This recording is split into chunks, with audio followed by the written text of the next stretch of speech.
chào các bạn. Chào mừng các bạn đến với Varsna Thiên Kim Podcast.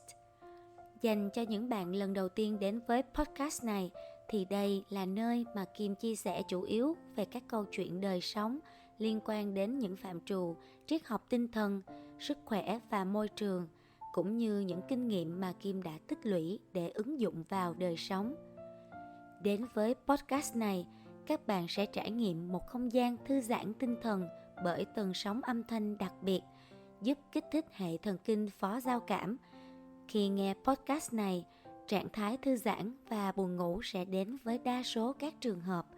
Nếu điều này diễn ra, nó cũng thật tuyệt vời bởi sóng não theta của bạn đã được kích hoạt.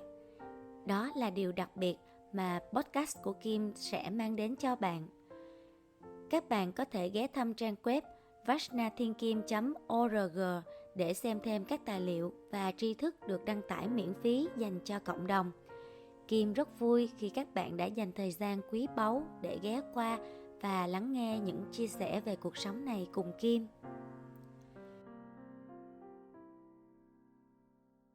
Trong công việc của mình, tôi đã gặp và làm việc với rất nhiều người.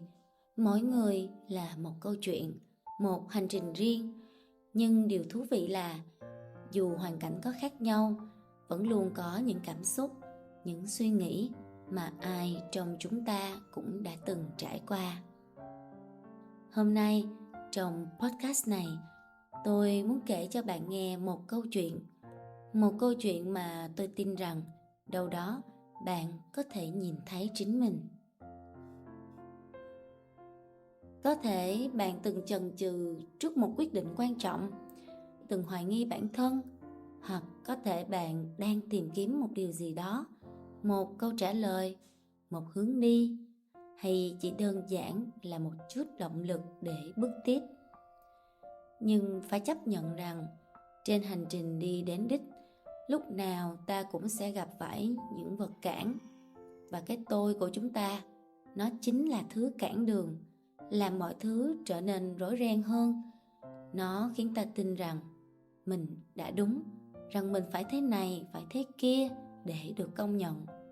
Nhưng cũng chính nó làm ta mắc kẹt trong những giới hạn vô hình, trong những sự lo lắng, nỗi sợ mà đôi khi điều đó nó còn không thực sự tồn tại.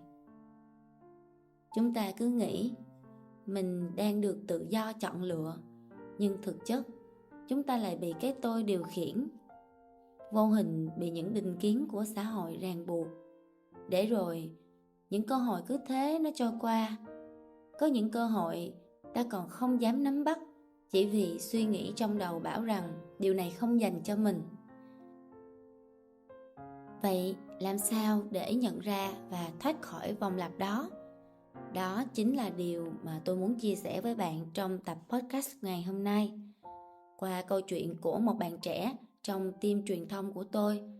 Bạn ấy tuy còn trẻ nhưng lại là một cá nhân xuất chúng, học giỏi nè, và còn được tài trợ học bổng toàn phần để ra nước ngoài học.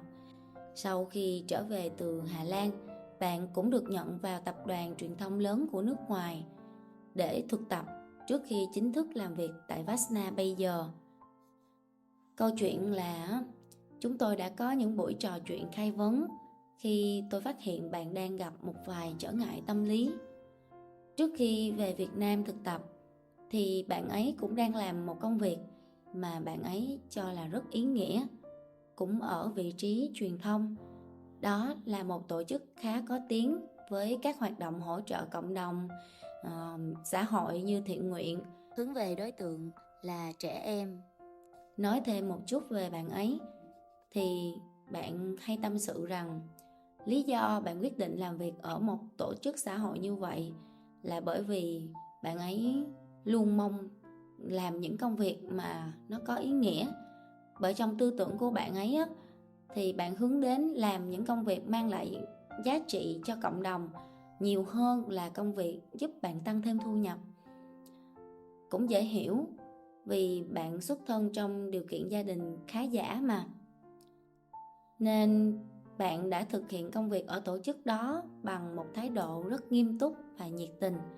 Bạn nói bên trong của em được thỏa mãn khi làm những công việc mà em có sự tự tin và cũng có niềm tin vào cái khả năng của mình.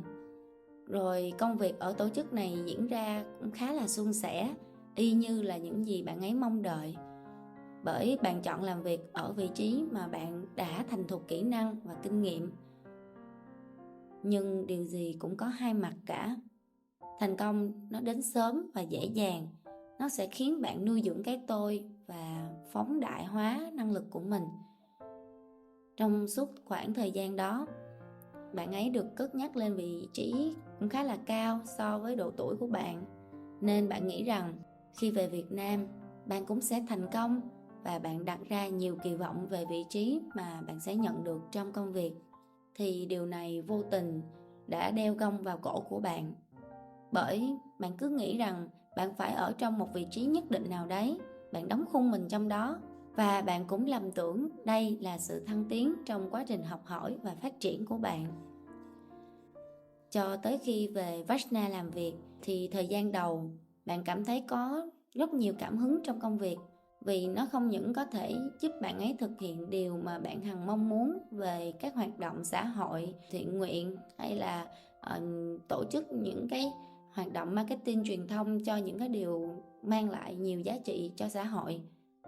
Mà ngoài ra thì bạn ấy tâm sự rằng ở Vashna bạn ấy có thể phát triển thêm những kỹ năng cá nhân mới, bởi vì bạn luôn được giao những cái task mới, những nhiệm vụ mới hoàn toàn mà nó lại nằm ngoài chuyên môn, do cái cơ cấu của tổ chức luôn tạo điều kiện cho các thành viên đều phải thử thách bản thân, đều có cơ hội để thử sức ở những vị trí mới. Tuy nhiên, điều đó đồng nghĩa với việc là bạn luôn gặp phải rất nhiều những thử thách trong quá trình làm việc. Chẳng hạn như khi được giao nhiệm vụ quản lý team hậu cần, trong khi chuyên môn của bạn lại là truyền thông, thì bạn đã sụp đổ niềm tin vào chính mình. Thật sự đấy các bạn, chỉ một lần thử thách thì đã nhìn ra được cái khả năng chống chịu và cái khả năng thực sự của một người như thế nào. Và bạn đầu hàng trước nhiệm vụ một cách bế tắc. Trong khi trước đó bạn luôn tự tin rằng mình có khả năng lãnh đạo đội nhóm, vì bạn tin vào khả năng lãnh đạo của mình với những cái thành công trước đây. Đây là một sự đóng khung hình mẫu lý tưởng trong tâm trí không thực tế của bạn. Bởi lẽ nếu một người có khả năng lãnh đạo thì người đấy hoàn toàn có thể lãnh đạo và cũng có thể hoàn thành tốt trách nhiệm của mình ở mọi vị trí. Trở lại thì khi bạn trải lòng với tôi cảm thấy bạn ấy là một người khá yếu đuối và nhút nhát khi đối diện với thử thách. Bạn hoàn toàn không sẵn sàng bước ra khỏi vùng an toàn của mình. Cũng phải, bởi vì con người chúng ta thì luôn có xu hướng lựa chọn những điều dễ dàng, vì cảm giác an toàn và quen thuộc mà chúng đã mang lại cho ta. Thực ra thì nó cũng không phải là điều xấu, và nó cũng là bản năng của con người thôi. Nó bảo vệ chúng ta khỏi những sự nguy hiểm có thể xảy ra. Tuy nhiên, việc cho bản thân cơ hội chấp nhận thử thách thì nó cũng là con đường duy nhất để bạn phát triển bản thân. Nhưng mà đương nhiên điều đó thì không dễ dàng rồi. Vượt qua những niềm tin giới hạn về bản thân hay những điều bản thân cho là thách thức thì sẽ cần rất nhiều nội lực ở bên trong và sự cố gắng. Chưa kể, khi đã có niềm tin vào bản thân rồi đó, để mình bắt đầu, thì bạn không chỉ phải tập làm quen với những điều mới, mà còn cần kiên nhẫn và nhiều nghị lực để đối mặt với những vấn đề phát sinh. Trở lại câu chuyện của bạn ấy, trong lần đầu tiên bạn được giao phụ trách hậu cần cho một sự kiện thiện nguyện dành cho trẻ em, thì bạn đã phải đối mặt với những nỗi sợ vô hình bủa vây. Vào cái thời điểm cách sự kiện chỉ còn 3 ngày, danh sách công việc của bạn vẫn dài dằng dặc, bao gồm như chuẩn bị quà tặng nè, kiểm tra âm thanh, sắp xếp chỗ ngồi cho các bé, đến làm việc với nhà tài trợ để đảm bảo mọi thứ diễn ra suôn sẻ. là một người cầu toàn. Bạn ấy lao vào công việc với tâm thế là mình phải làm thật tốt, mình phải làm thật là trọn vẹn, đúng như là những gì mà mình có cái khả năng. Nhưng mà bạn cố gắng rất là nhiều, bạn càng đặt nhiều những cái kỳ vọng thì áp lực đè lên trên bạn càng nặng nề. Rồi rắc rối liên tục xảy đến với bạn, giống như để tăng độ khó cho thử thách vậy. Thời gian cứ trôi mà mọi thứ nó vẫn rối như tơ vò. Rồi một sự kiện bất ngờ đã xảy ra, khiến mọi kế hoạch và sự tính toán của bạn bị xáo trộn. Đó là nhà tài trợ đột ngột thay đổi số lượng quà tặng.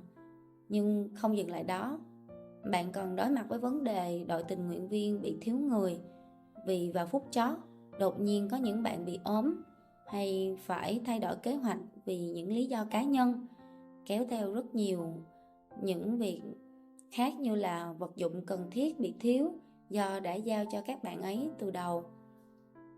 Và trong cơn cuống cuồng chạy đua với thời gian thì những nỗi sợ bên trong của bạn ấy lớn dần. Đặc biệt là khi bạn cho rằng bản thân của mình không phù hợp với việc này đâu, không phù hợp trong những việc nhỏ, chi tiết, vì bạn đã quen ở vai trò giao nhiệm vụ. Đối với Kim á, những người mà nghĩ rằng tôi quen chỉ tay ngăm ngón rồi, tôi là người giao nhiệm vụ chứ không phải là người thực hiện, thì thật ra Kim sẽ không đánh giá cao. Bởi vì cho dù bạn ở vị trí lãnh đạo thì bạn cũng phải am hiểu, và ít nhất là bạn có thể thực hiện được mọi vị trí ở trong team để bạn biết cách giao việc và bạn làm việc một cách có trình tự hợp lý. Đấy, vậy nên là cái chuyện mà bạn này sẽ đối mặt với nhiều những cái vấn đề mà phải nhìn nhận là cái khả năng bên trong thì nó là điều đương nhiên. Kể đến đây, chắc hẳn các bạn sẽ tò mò về kết cục của sự kiện, đúng không? Thì đến ngày sự kiện, dù chương trình vẫn diễn ra, nhưng bạn ấy biết mình đã không làm đủ tốt như mong đợi. Nỗi thất vọng ập đến. Bạn tự trách mình và cảm thấy hoàn toàn sụp đổ. Chưa bao giờ bạn ấy cảm thấy mọi thứ tồi tệ đến mức như thế, dù rằng sếp của bạn cũng không trách cứ bạn đâu. Những gì mà bạn kể cho tôi nghe không phải là trường hợp mà ít người gặp phải. Trong team có rất là nhiều bạn như vậy. Và cái vấn đề nó từ đâu? Thực tế, đây là sự kỳ vọng vào hào quang của quá khứ do cái tôi dán nhãn vào bất cứ vị trí hay sự kỳ vọng mà mình đã đạt được ở trong quá khứ. Kết quả này cũng là hệ quả tất yếu do sự nuôi dưỡng cái tôi nè, và cái yếu tố không dám nhìn nhận vào những khuyết điểm của mình. Thật ra, ngay từ đầu, bạn ấy có thể chia sẻ khó khăn của mình với những người làm việc chung trong đội nhóm để có thể cùng nhau tìm ra giải pháp, thay vì cứ phải gồng mình lên, không dám bộc lộ những điểm yếu bên trong, để rồi chúng càng ngày càng tích tụ, càng dồn nén, trở thành những nỗi sợ có thật, như sợ mất vị trí mà mình đang có, rồi ngày càng tạo nên nhiều lớp mặt nạ khác nhau để chống chế, để đánh lừa chính mình bằng cách là đổ lỗi cho nhiều yếu tố khác mà không thực sự đối diện để giải quyết vấn đề. Thì bạn bế tắc và dẫn đến trầm cảm là một điều dễ hiểu. Mà thực tế, vấn đề này nó không chỉ làm ảnh hưởng đến cá nhân của bạn, mà nó còn ảnh hưởng cả một tập thể. Đây có thể coi là một cái tôi vi tế, vì bạn ấy dán nhãn bản thân mình là một người làm truyền thông và là một người leader, cho nên bạn ấy sẽ luôn vô thức có một suy nghĩ rằng những công việc hậu cần hay những việc nhỏ, những việc chi tiết là không phù hợp với mình. Cái tôi và tâm trí của bạn sẽ nói với bạn rằng mình không làm tốt những công việc này đâu, mình không phù hợp đâu, và mình cố gắng làm vì mình đã được giao nhiệm vụ thôi. Thì lúc đấy, trong công việc, cho dù bạn mất nhiều thời gian để làm nó, thì Kim tin chắc rằng cái kết quả cũng sẽ không tới đâu. Cuối cùng, bạn sẽ ngày càng chìm sâu trong bóng tối của nỗi sợ và cái tôi vi tế của mình, rồi ngày càng đánh mất sự tin tưởng của mọi người. Và kết quả khi bạn quay lại vị trí truyền thông thì bạn cũng không làm tốt. Qua câu chuyện trên, tôi muốn chia sẻ sự cảm thông với các bạn trẻ ngày nay rằng những khó khăn và rào cản mà các bạn đối diện không phải là vì các bạn thiếu kỹ năng, mà đôi khi nó đến từ chính những chiếc nhãn dán mà các bạn đã vô thức áp đặt lên mình. Các bạn có thể học cách nhận diện chúng và nhận biết cách mà tâm trí đã vận hành để đánh lừa chúng ta như thế nào. Nó sẽ luôn tạo ra mọi lý do hợp lý để bao biện, để giải thích cho việc tại sao mình không làm được, và ngăn cản cơ hội để bạn thực sự phát triển những tiềm năng khác được ẩn chứa ở bên trong mình. Thực tế, trong quá trình trưởng thành, tôi nghĩ ai cũng có thể trải qua những điều như thế này, và 80% sẽ chọn cách ở lại vùng an toàn của mình. Nhưng sẽ có số ít làm điều ngược lại. Như trường hợp của tôi nè, ngày xưa khi vừa mở chuỗi kinh doanh về spa thẩm mỹ và trị liệu, tôi đã gặp phải không ít những lời đánh giá. Bởi vì đấy cũng là một trong số những chuỗi spa có tiếng lớn nhất nhì tại thành phố Cần Thơ. Mà trong khi tôi lại là một cô gái trẻ, mới ngoài đôi mươi.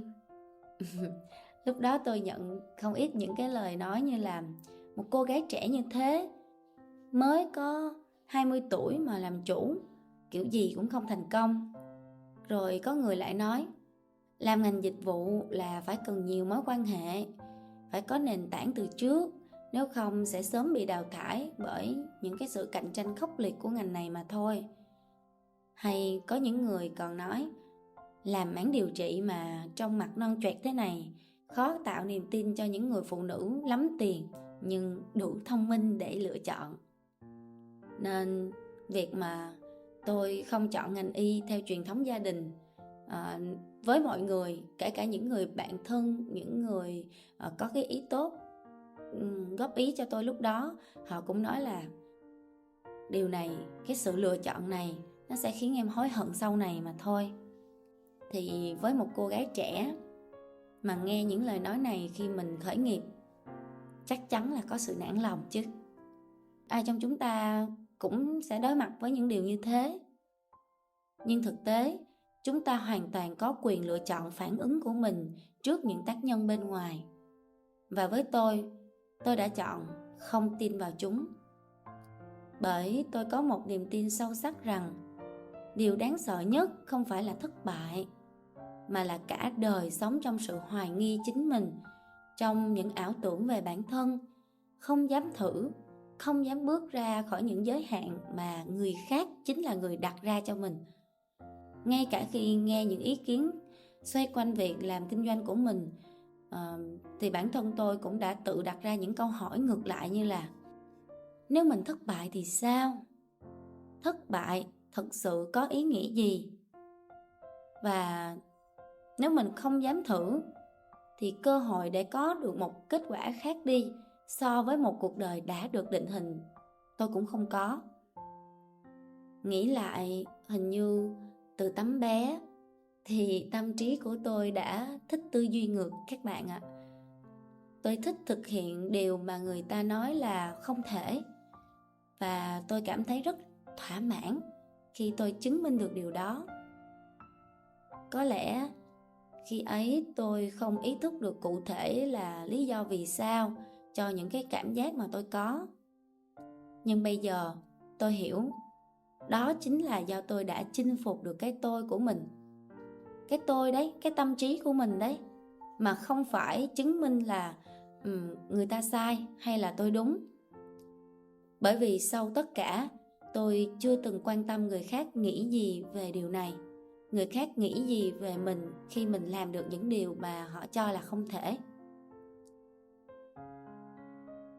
Các bạn thấy đó, tâm trí có thể đánh lừa chúng ta bằng nỗi sợ.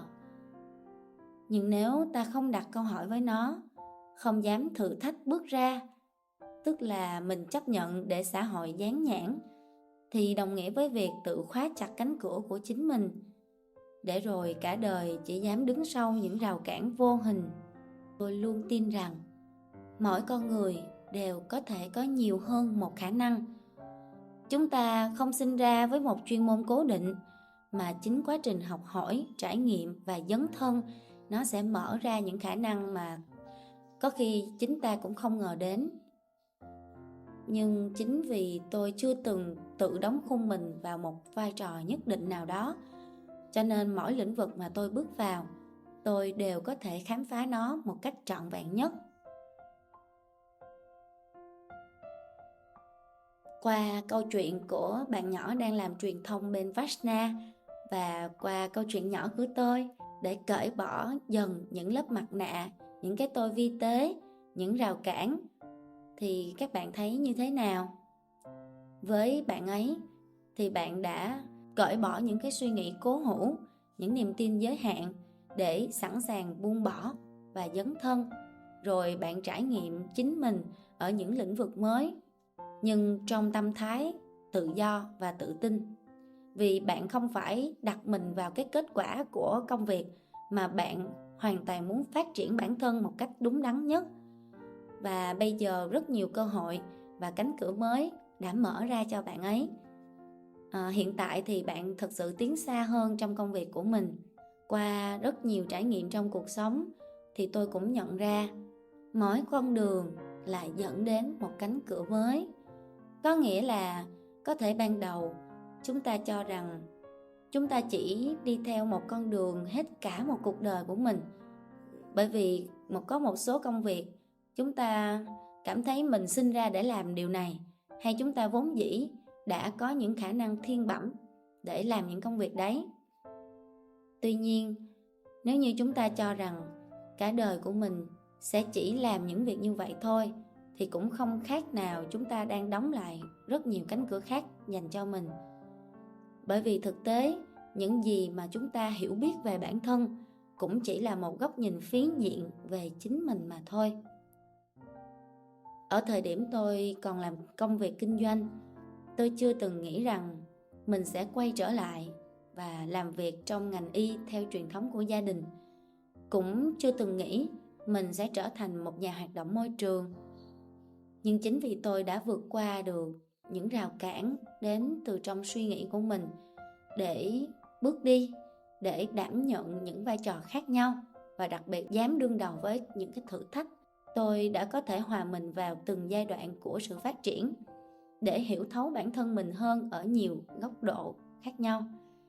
Và rồi khi nhìn lại cả một quá trình và quãng đường mà mình đã đi qua, tôi thật sự trân quý những trải nghiệm đó. Cho nên hôm nay tôi mới muốn chia sẻ với các bạn, khi bạn không dán nhãn cho bản thân từ đầu, thì bất kỳ điều gì xảy đến, bạn cũng có thể linh hoạt, thích ứng và phát triển theo một cách tự nhiên nhất. Nói nôm na là để bản thân của mình được thuận theo dòng chảy của tự nhiên.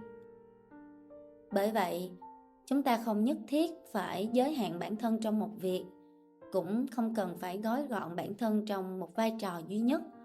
Nếu chịu khó tìm hiểu, trau dồi, bất cứ ai cũng có thể phát triển theo đúng định hướng và những nhu cầu khác nhau. Tất nhiên, sẽ có những thứ mà sau một thời gian thử nghiệm, chúng ta nhận ra rằng mình không thật sự phù hợp. Nhưng điều đó không có nghĩa là mình thất bại. Ngược lại, việc biết mình không thuộc về đâu cũng rất là quan trọng các bạn ạ. Như Kim nói với những học viên của mình, việc mà em ý thức được mình không thuộc về đâu, nó quan trọng không kém việc mà mình tìm ra nơi mà mình thật sự thuộc về. Nói tới đây, có thể một số bạn sẽ nghĩ đến một câu mà ông bà ta ngày xưa hay nói: một nghề cho chín, còn hơn 9 nghề. Cái điều này nó nhấn mạnh tầm quan trọng của việc chuyên tâm và thành thạo trong một lĩnh vực nhất định. Khi bạn dành toàn bộ thời gian và tâm huyết để rèn luyện một kỹ năng, thì bạn không chỉ hiểu rõ bản chất công việc, mà nó còn có thể giúp bạn xử lý tình huống linh hoạt, hiệu suất chắc chắn cao hơn. Nhưng trong cuộc sống hiện đại ngày nay, Khi mọi thứ thay đổi nhanh chóng, đôi khi chúng ta buộc phải thử sức với nhiều vai trò khác nhau, thậm chí là làm những việc mà mình chưa từng có kinh nghiệm. Điều này chắc chắn dẫn đến áp lực, sự lúng túng hoặc là cảm giác nghi ngờ bản thân mình không đủ giỏi. Nếu mà bạn kiểm soát không tốt thì nỗi sợ thất bại nó còn có thể làm lu mờ đi khả năng thật sự của bạn nữa. Vậy cho nên, dù có phải đối mặt với thử thách mới, quan trọng nhất vẫn là giữ vững tâm thế học hỏi, không gắn kết với kết quả trong giai đoạn đầu và không để áp lực khiến mình mất đi sự bình tĩnh, sáng suốt. Chuyên môn sâu tất nhiên là quan trọng, nhưng khả năng thích nghi và vượt qua khó khăn cũng là một kỹ năng không thể thiếu trên hành trình mà bạn thực sự muốn phát triển bản thân. Và tôi tin rằng bất cứ ai cũng có thể mở lòng để trải nghiệm những điều mới, dám đặt câu hỏi, dám thử nghiệm và dám bước ra khỏi vùng an toàn của mình. Miễn là chúng ta không tự dán nhãn, không tự đóng khung chính mình, thì cánh cửa cơ hội nó luôn mở rộng. Bởi vì chúng ta không bị giới hạn bởi bất cứ điều gì, trừ chính những gì mà chúng ta tin đó là giới hạn. Vậy thay vì hỏi rằng mình phù hợp với công việc nào, hãy tự hỏi mình có thể phát triển bản thân theo những hướng nào mà mình chưa từng nghĩ tới. Rồi thay vì tự nói mình chỉ giỏi cái này, không thể làm cái khác, thì bây giờ thay đổi. Nếu mình thử tìm hiểu liệu mình có thể làm tốt nó không, và liệu mình sẽ đi xa được đến mức như thế nào. Thông điệp cuối mà tôi muốn nhấn mạnh với các bạn đang nghe podcast này là chúng ta luôn có một hình dạng đặc biệt của riêng mình. Hãy trân trọng những giá trị và khả năng tiềm ẩn bên trong mỗi chúng ta. Bạn hãy dũng cảm để bước ra khỏi những định nghĩa cố hữu. Hãy để cho bản thân của bạn được phát triển một cách tự nhiên nhất, bởi vì không có ai khác ngoài bạn có thể quyết định được giới hạn của mình. Qua tập ngày hôm nay, tôi hy vọng rằng nó đã phần nào đưa thêm cho bạn sự nhận biết về một khía cạnh của tâm trí nó đang cầm tù và giới hạn khả năng của chúng ta như thế nào. Nếu bạn cảm thấy chia sẻ ngày hôm nay hữu ích, đừng ngần ngại gửi cho bạn bè và người thân để lan tỏa những điều tốt đẹp. Bên cạnh đó, như thường lệ, YouTube sẽ ưu tiên những video có nhiều lượt like, nên nếu bạn yêu thích nội dung này, hãy nhấn like để giúp tập podcast đến được với nhiều người hơn. Nếu chưa đăng ký kênh, bạn hãy đăng ký ngay đi nhé. Và đừng quên bật chuông thông báo để khi có nội dung mới, YouTube sẽ thông báo ngay cho bạn. Cảm ơn bạn đã dành thời gian lắng nghe đến tận đây. Kim hy vọng những gì mình chia sẻ ngày hôm nay có thể gieo vào bạn một chút những suy nghĩ mới, một chút động lực để chăm sóc bản thân theo một cách dịu dàng hơn và tự nhiên nhất. Hẹn gặp lại bạn vào mỗi tối thứ 6 hàng tuần tại podcast này, nơi chúng ta cùng nhau khám phá những điều thú vị trong cuộc sống. Chúc bạn luôn bình an và tràn đầy năng lượng.